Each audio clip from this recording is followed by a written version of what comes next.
بتطلع التقارير اللي ليها علاقه بالحدث ده. بعد كده بيطلع الناس المرتبطين بالحدث كلهم بيتكلموا. تمام؟ خلينا نمسك بقى الثلاث مرات اللي الناس اتكلموا فيهم. قالوا ان شريف يعني انا بشوف بيهرب لان انا ده مش مطابع، انا عمري ما مهرب من اي حاجه في حياتي، انا ده مش شخصيه بتواجه شخصيه من يعني في كل حياتي بقى يعني خلاص كلام الناس في كل حياتي واحيانا بتسبب لي مشاكل. فخلينا ناخد بقى ايه الواقع واقع، نتكلم بقى بتفصيل شويه قبل ما نوصل لاخر واقع.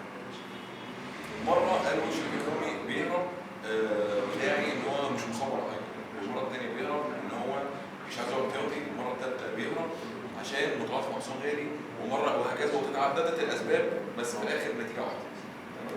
طيب مبدئيا انا هرجع بيكم بقى شويه طالما احنا عندنا وقت وهنتكلم باستفاضه عشان مش كل حاجه انا طالب انها تتكتب، انا عايز اوصل لكم عشان كنت بعد عصام والشناوي وعبد الوهاب.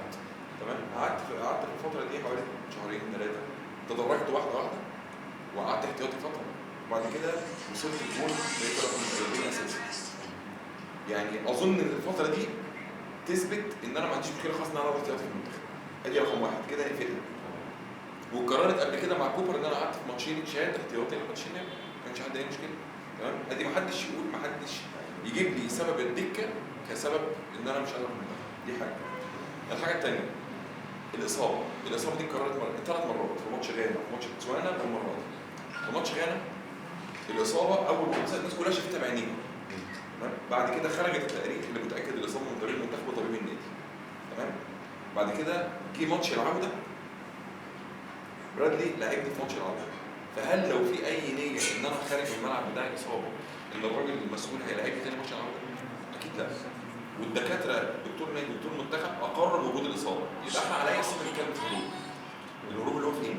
الهروب ده يبقى في طرف من الاطراف بيشكك في موقف اللعيب ده.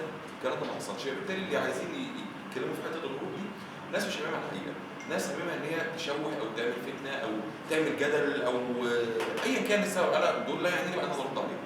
دي حاجه. تعالى المره اللي بعديها بوتسوانا. الناس حطت وافترضت ان انا في ماتش بوتسوانا مش هلعب. ليه ما اعرفش.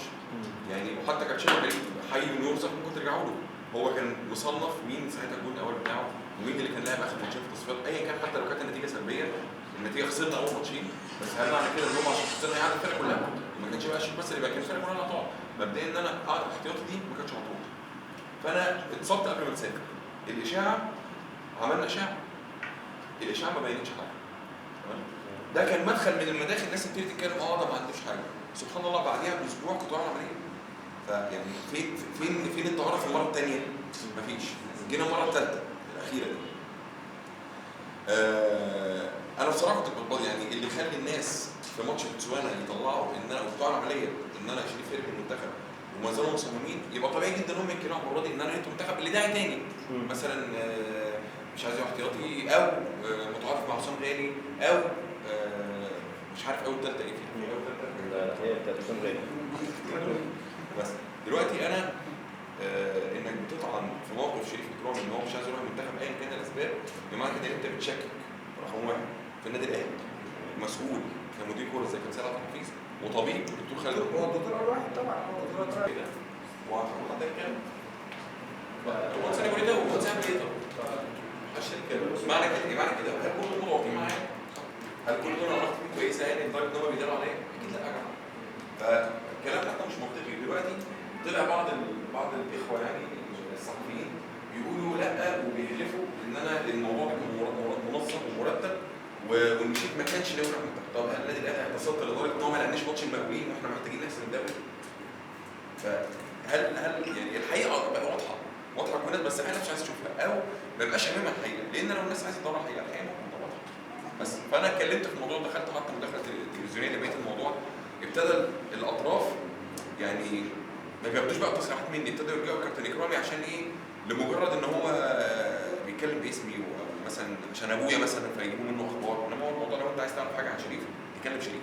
مش عارف توصل لشريف ما تاخدش صاحب شريف او ابو شريف او خال شريف تاخد منه اخبار. الكلام ده ما بيحصلش في مصر. ما شفناش لعيب بره مش عارفين يروحوا يكلموا ابوه مثلا ولا يكلموا في حاجات غريبه جدا. هو بس عشان